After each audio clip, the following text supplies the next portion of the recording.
Hello friends, তোমরা দেখছো আরবিকের study. তো বন্ধুরা, আজকে এই ভিডিওটি তোমার জন্য খুবই গুরুত্বপূর্ণ। বিশেষ করে তোমরা যারা ডাব্লিউপি কনস্টেবলের পরীক্ষা দিয়ে আসলে, তোমরা জানো দীর্ঘ প্রতীক্ষার পর প্রায় 2 বছরেই ধরতে পারো, তারপর কিন্তু এই পুলিশের পরীক্ষাটা হলো। তো অনেকেরই কিন্তু এই পুলিশের পরীক্ষাটা কিন্তু খুবই গুরুত্বপূর্ণ ছিল এবং অনেকেরই ড্রিম জব ছিল।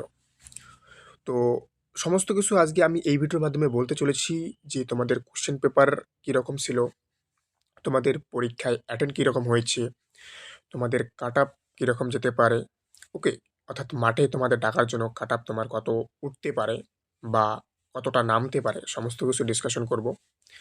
তাই তোমরা যারা 2025-এ ডাব্লিউপি কনস্টেবলের পরীক্ষা দিয়েছো, তো তোমাদেরকে জাস্ট একটু ওয়েট করতে বলবো, তাহলে তোমাদের কাছে সমস্ত কিছু এই ভিডিওর মাধ্যমে ক্লিয়ার হয়ে যাবে। তাই তোমরা যারা পরীক্ষা দিয়েছো, তোমরা ভিডিওটি একদম স্কিপ করো না এবং তোমাদের যারা বন্ধু দিয়েছে তাদেরকে অবশ্যই কিন্তু ভিডিওটি শেয়ার করে দেবে। এবং তার সাথে বলবো, চ্যানেলে নতুন হলে অবশ্যই চ্যানেলটিকে সাবস্ক্রাইব করবে, কারণ এই চ্যানেলে প্রতিনিয়ত আমি পুলিশ পরীক্ষার যে কোনো আপডেট দিয়ে থাকি। তাই তোমরা প্রতিনিয়ত পুলিশ পরীক্ষার আপডেট পাওয়ার জন্য অবশ্যই চ্যানেলটিকে সাবস্ক্রাইব করবে। তো তোমরা জানো এর আগের যে পুলিশের রিক্রুটমেন্টগুলো হয়েছিল, সেই সমস্ত রিক্রুটমেন্টে কিন্তু এই বছর থেকে কিন্তু চেঞ্জেস করা হয়েছে। লাইক দ্যাট কোশ্চেন পেপার থেকে শুরু করে তোমাদের রিক্রুটমেন্ট প্রসেসকে কিন্তু সম্পূর্ণ আলাদা করা হয়েছিল। 2020 সালে যে ডাব্লিউপি কনস্টেবল হয়েছিল, তোমাদেরকে বলে রাখি, 2020 সালে যে ডাব্লিউপি কনস্টেবল হয়েছিল, সেই কনস্টেবলের কাট অফ, ওকে, সেই কনস্টেবলের যে কাট অফ 2020-র এবং 2025-এর যে ডাব্লিউপি কনস্টেবলের কাট অফ, ওকে, সেটার সাথে কিন্তু তুলনা করলে কিন্তু আমার চলবে না। কারণ 2020-তে যে ডাব্লিউপি কনস্টেবল এক্সাম হয়েছিল, সেখানে কিন্তু তোমরা জানো যে দুটো পরীক্ষা ছিল। কীরকম দুটো পরীক্ষা? একটা হচ্ছে প্রিলিমিনস পরীক্ষা, তারপর হচ্ছে মাঠ, তারপর হচ্ছে মেন্স, তারপর ইন্টারভিউ। এইরকম তোমার ধাপে ধাপে হয়েছে। তো তোমাদের কিন্তু 2020 যে রিক্রুটমেন্ট, সেখানে কিন্তু হিউজ পরিমাণ স্টেপ ছিল। তো এবছর পরীক্ষায় তোমরা জানো শুধুমাত্র একটাই পরীক্ষা, তারপর মাঠ, তারপর হচ্ছে ইন্টারভিউ। এই হচ্ছে তোমার। তাহলে তোমাদের কি হবে? তোমার এখানে একটা কাট আপ তৈরি হচ্ছে, আর ইন্টারভিউ দেওয়ার পর আর একটা কাট আপ তৈরি হবে। অর্থাৎ ইন্টারভিউ দেওয়ার পর যে কাট আপটা তৈরি হবে, সেটা হচ্ছে ফাইনাল মেরিট। আর তোমাদের ডিসেম্বর মাসে যে রেজাল্টটা প্রকাশিত হবে, সেটা শুধুমাত্র মাঠে ডাক পাওয়ার জন্য নাম্বার। ওকে, অবশ্যই তোমরা জানো যে এই 85 নাম্বার এবং ইন্টারভিউয়ের 15 নাম্বার মিলেই তোমাদের 100-র মধ্যে মেরিট প্রকাশিত হয়। এটা নতুন করে বলার কিছু নেই। তো এখন কথা হচ্ছে, এবছর তোমাদের যে কোশ্চেন পেপার, এর আগের যে কোশ্চেন পেপার ছিল, সেখানকার থেকে হার্ড থেকে তোমাদের বলবো অবশ্যই মডারেট থেকে হার্ড হয়েছে। কোশ্চেন পেপার কিন্তু ইজি নয়। ওকে, অনেকেই হয়তো বলবে 2 সেকেন্ডে করা যায়। পরীক্ষার হলে 2 সেকেন্ডে করা আর বাড়িতে বসে ইউটিউবে অ্যানালাইজ করা, আকাশ পাতালের তফাৎ আছে। ওকে, যারা পরীক্ষার হলে পরীক্ষা দিয়েছিল, সেই সময় তাদের যে অ্যাটমসফিয়ার যে প্রেশারটা ছিল, সেই প্রেশার আর ইউটিউবে এসে ওই স্ক্রিনের সামনে কোশ্চেন পেপারকে অ্যানালাইজ করা, এখানে কিন্তু রাত দিন তফাৎ আছে।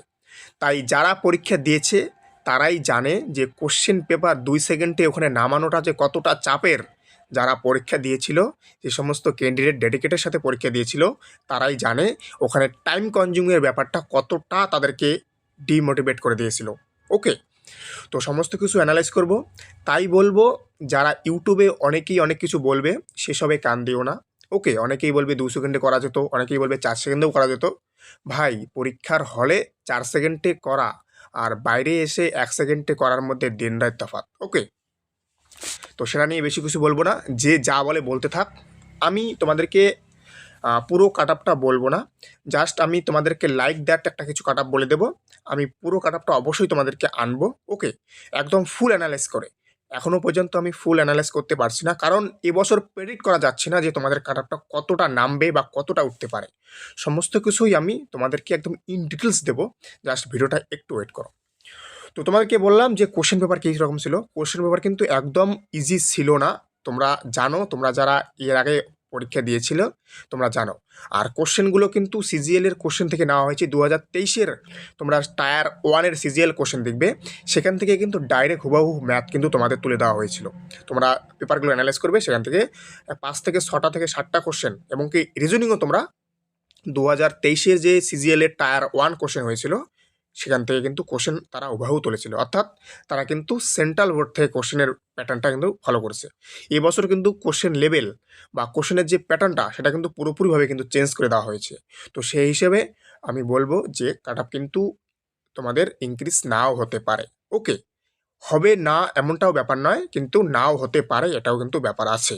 তো তোমাদেরকে বলে রাখি, তোমাদের কিন্তু মাঠ শুরু হবে ডিসেম্বর মাসেই।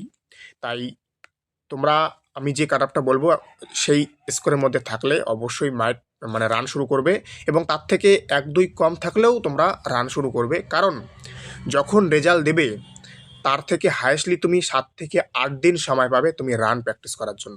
তাই তোমরা যদি এখন রান প্র্যাকটিস না করো তাহলে কিন্তু পুরোপুরিভাবেই কিন্তু তুমি মাঠে গিয়ে আউট হবে।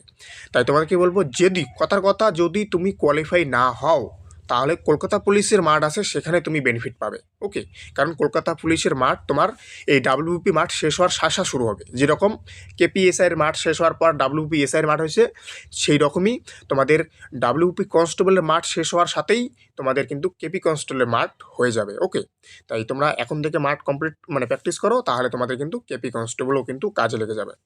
তো তোমাদেরকে বলে রাখি, আমি কিন্তু একটা বলবো, সেটা ধরেই তোমরা কিন্তু সমস্যাটা চলবে। ইউআর ক্যাটাগরিতে আমি বলবো, ইউআরের ব্যাপারটা যাদের 48 থেকে 51 আছো, ওকে, এখান থেকে +2 -2ও হতে পারে। যাদের 48 থেকে 51 আছো, যারা এই নাম্বার থেকে +2 বা -2 আছো, ওকে, তারা কিন্তু মাঠের প্রিপারেশনটা শুরু করে দাও। এখান থেকে কিন্তু কমবে না এমন কোনো কথা নয়, কমতেও পারে। কারণ এবছরের কোশ্চেন প্যাটার্ন কিন্তু পুরোপুরিভাবে চেঞ্জ করা হয়েছে, তোমরা জানো। তাই বললাম, যাদের এখান থেকে 45ও আসে তারাও কিন্তু রান শুরু করো, কারণ রেজাল্ট দিলেই তোমরা বুঝতে পারবে যে কাট অফটা হাই উঠলো না লো উঠলো। ওকে, তাই বলবো যে তোমরা কিন্তু রানটা অবশ্যই প্র্যাকটিস করো। রেজাল্ট দেওয়ার পরে কিন্তু রান প্র্যাকটিস করা কিন্তু একটুও সময় পাবে না, আগেই বললাম। তাই যাদের আছে এটার মধ্যে, ওকে, এটার মধ্যে যাদের আছে তোমরা কিন্তু অবশ্যই রান প্র্যাকটিস করা শুরু করে দাও। আর ক্যাটাগরি ওয়াইজ আমি এই ভিডিওর মাধ্যমে অ্যানালাইজ করব না, আমি ক্যাটাগরি ওয়াইজ তোমাদের কোশ্চেন আমি সমস্ত কিছু তোমাদেরকে দেব একদম। এসসি, ওবিসি, এসটি সমস্ত কিছু, ইউআর, ওবিসি বি সমস্ত কিছু নিয়েই তোমাদেরকে আমি কাট অফ দেবো। জাস্ট আমাকে একটু ওয়েট করতে হবে, তার জন্য চ্যানেলটিকে সাবস্ক্রাইব করে রাখো, আমি তোমাদেরকে দেবো। একটু ওয়েট করতে হবে, কারণ এবছর কিন্তু প্রেডিক্ট করা যাচ্ছে না যে তোমাদের কীরকম যাবে। তো সেটাকেই অ্যানালাইজ করার জন্যই কিন্তু একটু সময় লাগবে। তো অবশ্যই তোমাকে দেবো। আর আমি আপাতত যেটা বললাম যে এটার মধ্যে যারা আছো, এসসি, এসটি, ওবিসি বলে কথা নয়, যাদের পড়ছে তোমরা কিন্তু শুরু করে দাও তোমাদের মাঠ প্র্যাকটিস। জাস্ট এটুকুই, ডিমোটিভেট হওয়ার কিছু কারণ নেই। সামনে কলকাতা পুলিশ আছে, সেখানে ডেডিকেটের সাথে প্রস্তুতি নিতে থাকো। তো এই হচ্ছে আপডেট। তো বন্ধুরা, প্রতিনিয়ত পুলিশ পরীক্ষার আপডেট পাওয়ার জন্য অবশ্যই চ্যানেলটিকে সাবস্ক্রাইব করবে। জয় হিন্দ, জয় ভারত, বন্দে মাতরম।